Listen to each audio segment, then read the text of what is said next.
Hashtag aí, rapaziada. Aí na adolescência tem aquela questão de você quer na hora as coisas. Eu sempre tive esse problema. Ah, mas não é só na adolescência, não. Tem um monte de gente de 50, Um lado 40. é benéfico, isso aí, você querer na hora e fazer. Por exemplo, eu queria morar sozinho. Eu fui e aconteceu, né? Eu fui morar, não tinha nada, velho. Não tinha fogão, não tinha geladeira, não tinha cama, não tinha nada. Não tinha eu nada. Acho que eu lembro, acho que o primeiro dia pra você morar lá, não foi a Viviane que lavou lá? Sua casa ou não? Não, eu lavei. A Viviane deixou a geladeira dela. É, alguma coisa assim, eu lembro, alguma coisa assim. O Wesley, que era o dono da casa, né? Ele deixou o armário lá. O fogão, eu achei um fogão lá por R$50, que ligava, né? Tava bom. Sim. Aí eu dormia no chão, mas foi aos poucos, Deus tocou nas pessoas, as pessoas deram coisa pra mim, né? Sim. Mas aí voltando no relacionamento, né? Sim. Aí na adolescência tem aquele negócio de, eu quero namorar o mais rápido possível, não quero esperar, não quero focar em nada. Aí eu tava perdido nisso, e isso acabou me atrapalhando espiritualmente. A focar de vez em Cristo, sabe? Aí foi aparecendo pessoas, eu me envolvi, me perdi.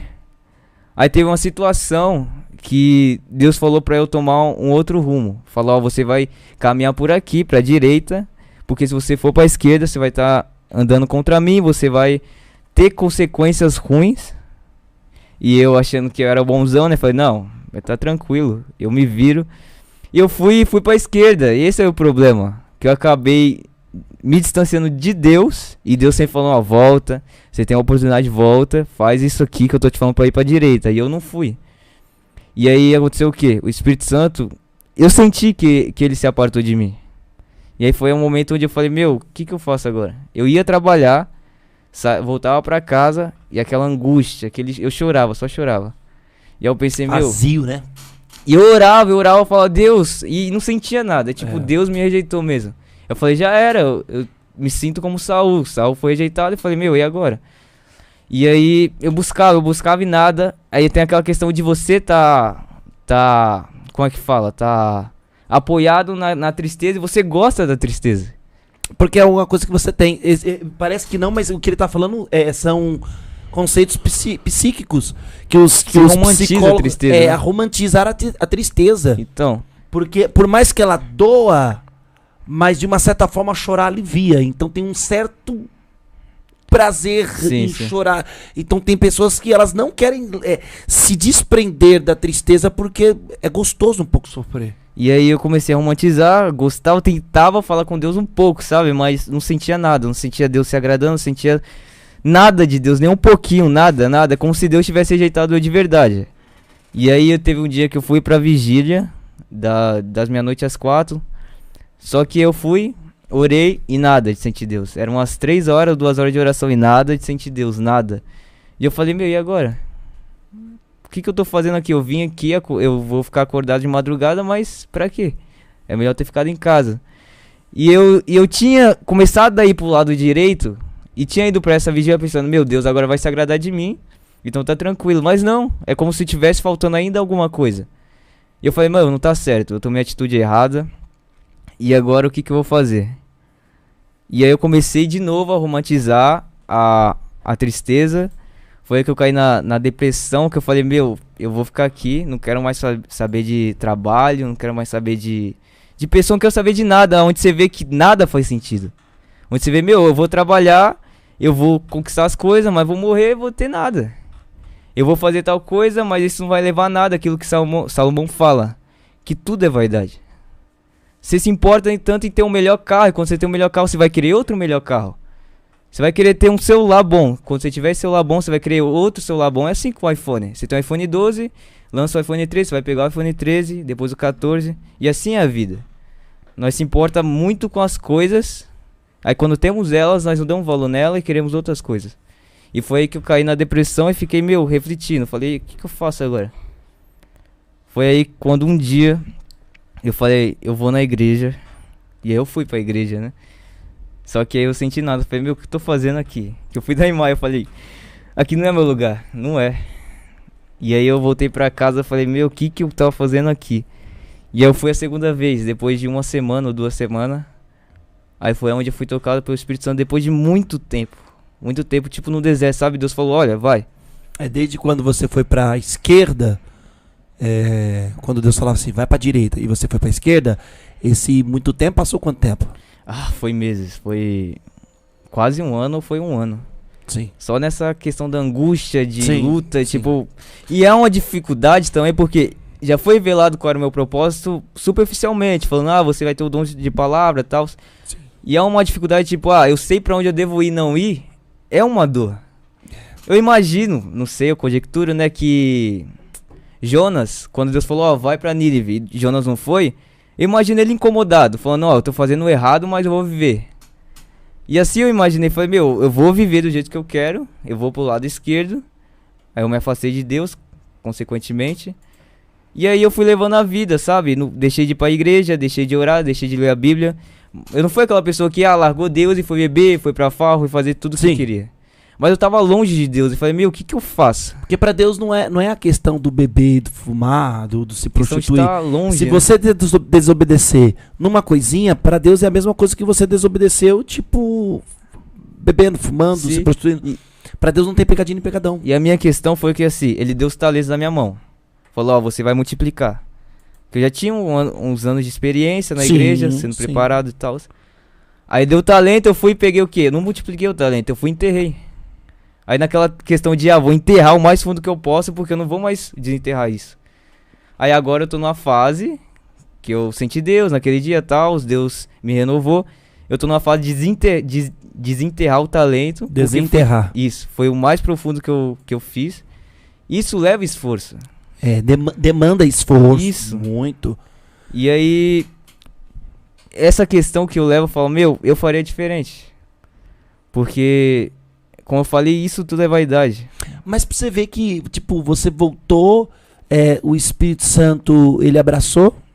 Abraçou, né? Depois de um tempo. Depois me de ensinar. quase um ano. Ele te entregou as suas paixões. Isso. Você quer viver isso? Então tá, viva. E aí ele... Eu lembro que você uma vez ligou pra mim, não ligou?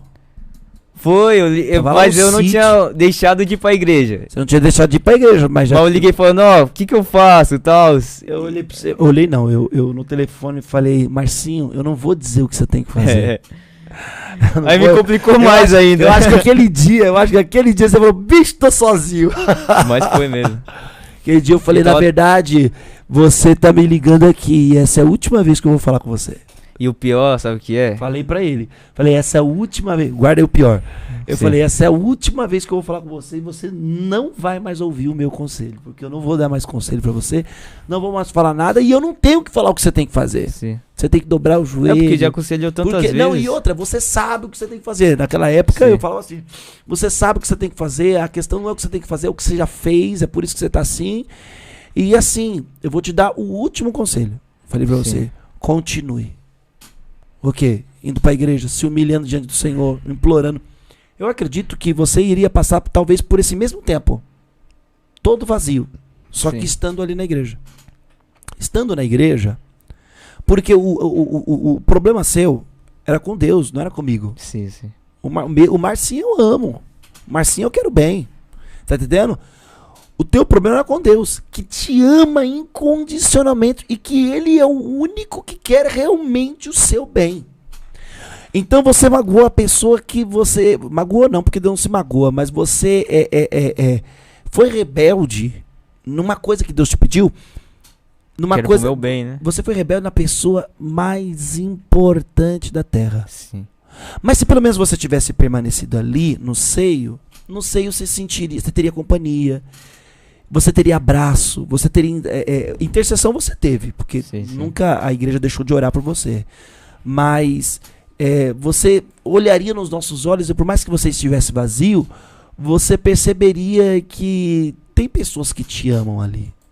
Porque eu também já passei por momentos vazios, por momentos, tipo, assim, perdido. Mas eu estava ali, e ali, por mais que estava vazio, mas eu olhava para as pessoas e eu vi que as pessoas tinham um certo carinho, um certo amor, um certo respeito. E isso, querendo ou não, é uma forma de Deus expressar o que Ele sente por nós. Sim. Olha isso que eu disse para você, eu, a partir de hoje, eu vou deixar você vai fazer o que você quiser. E se você sair, já tô te avisando, para você não se magoar. Não foi? Isso. Eu não vou atrás de você. E o pior é que deu tudo errado. Eu vou te entregar nas mãos das suas paixões. pras suas paixões. Foi o que eu falei. E o pior é que tudo que eu fazia dava errado. Tudo, tudo. Se eu fazia uma coisa, dava errado. Se eu fazia outra, dava errado. E eu parei e percebi o que tá acontecendo. Era, por exemplo, assim, minha bike quebrou. Aí eu, como vou trabalhar? Arrumava a bike, aí meu celular quebrava. Aí eu fazia tal coisa e sempre dava errado. E olha que você recebeu ajuda, hein? Sim. O Paulo te ajudou de uma certa forma, não Sim, foi? sim. Recebeu ajuda e mesmo assim tudo dava errado. É porque o que acontece? Deus não deixou de te amar. Deus não deixou de te proteger. Mas Deus deixou você colher e não era nem o que você fez. É desobediência. Não é o que você decidiu fazer. É o que você não fez. O que você não fez? Ter ouvido Deus. Sim. O assunto não era, tipo, tal. A gente não precisa trazer aqui, mas, tipo, não era tal coisa. Até porque não tem problema. Deus não tinha problema com ninguém. Tá entendendo? A questão era o seguinte: Deus falou, ó, eu não quero. Aí o eu não quero de Deus não foi respeitado. E aí foi difícil. Mas e hoje? Hoje tô tranquilo, tô de boa. Tá na paz de Deus. Estável relacionalmente. Como é que fala? Emocional. Pode ser, emocionalmente. E tô buscando plantar coisas boas agora, né? Isso, pra colher no futuro Isso. coisas boas. Como é que você tá desenterrando o seu talento? Buscando Deus, Buscando intimidade. Deus. O teu talento é na palavra. Sim. Ah, então é lendo. E Assim desenterra, lendo. uma das coisas que eu tive mais dificuldade foi na questão de ser inconstante. Que eu acho que muita gente é. Ah.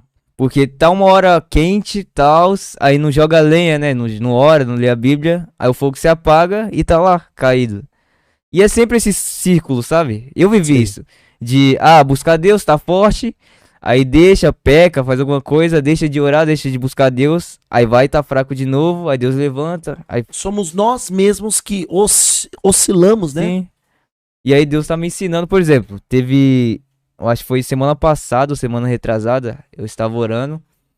Aí o Espírito Santo falou comigo, eu tava orando, tava falando pra ele deixar eu ser apaixonado, pra ele tornar eu pra ser apaixonado. Uhum. Aí eu senti tipo, não, apaixonado não. Porque apaixonado, se você vê, quando uma pessoa tá apaixonada por outra, ela não vê como realmente é a pessoa. Aí falou, ó, pede que você seja aquela pessoa que ama, que me ama. Porque quando você ama, você vê o que realmente é. Por exemplo, quando você tá apaixonado e algo dá errado, apaixonado por Deus, você já pensa, meu, e agora? Cadê Deus? Cadê o Deus que tá na Bíblia? Quando você ama a Deus e algo dá errado, tipo, você vai pro deserto. Posso todas as coisas naquele que me fortalece. Você entende, Deus, ele me ama, Deus tá comigo mesmo no deserto. Incondicionalmente, tipo, independente das circunstâncias, eu confio no amor dele. Sim. Aí quando nós tá apaixonado por Deus, aquela paixão, tipo, vou fazer tudo, fazer aquilo. A gente tá bem quando tá dando certo. Isso. Porque quando você tá apaixonado com uma pessoa, você tá lá, nossa, eu amo ele, ele é todo perfeito, você não vê só vê as qualidades, você não vê os defeitos dela. Com Deus é assim, você vê como ele é no amor, que ele é um Deus que ele... Amor, mas de justiça. Isso. Que ele faz você passar pelo deserto, faz você passar pela tempestade, faz você andar sobre as águas, mas também abre o mar. Ele é esse Deus. Quando você ama, você entende, meu, independente das situações, ele vai estar comigo. Entendeu? E aí foi quando ele perguntou pra mim o que realmente importa. E é isso que tem que tá matutando na nossa mente, sabe? Batendo na nossa mente o que realmente importa. Porque aí sim nós vamos deixar as nossas vontades pra trás e a vontade de Deus vai fluir. Porque nós vamos deixar de olhar para nossas vontades, olhar pro nosso ego, olhar pra, eu sou bravo, então você é assim, eu gosto assim, eu faço assim, e olhar pra como Deus quer, entendeu? Sim. E é isso que eu aprendi esses dias que Deus me tocou, entendeu? É porque é simples, né? O evangelho é simples. É nós que complicamos. Então. É simples, é nós que complicamos, porque é uma questão do... A gente precisa estabelecer o vínculo de confiança em Deus, o vínculo de fé. Sim. Pela fé. Resolveu a fé? Maravilha. O resto deslancha. Sim. Porque quando você vê, é tudo uma questão de falta de fé. A gente está com um defeito nessa aliança que se chama fé. Essa confiança, esse descanso nele. Essa coisa de saber que ele vai fazer, não importa o tempo que passar, ele vai fazer. E é isso que acontece com a maioria de nós cristãos. Nós não entende que Deus, ele vai agir da forma que ele quer. Nós não entendemos que tem que priorizar ele primeiro, porque senão, por exemplo, lá no povo do deserto, Deus ficou tão bravo com o pessoal que eles não queriam obedecer a Deus, que ele falou, ó, vai com eles, eu não vou mais. E é isso que acontece com nós. Nós busca desobedecer Deus toda hora, até o ponto que ele fala como falou comigo, ah, vai, pode ir, eu vou deixar. E é isso que nós erramos em ser inconstante. Nós não busca ser constante, nós busca intensidade, nós não busca ser isso. Esse é o nosso problema. Nós somos intensos em alguns momentos, mas falta constância. Nós estamos amanhã lá alegre, buscando Deus, falando de Deus, orando, lendo a Bíblia, mas chega depois da manhã nós tá lá caído. Então é isso que me deu essa experiência recentemente, e é isso que tem que estar na nossa mente, entendeu?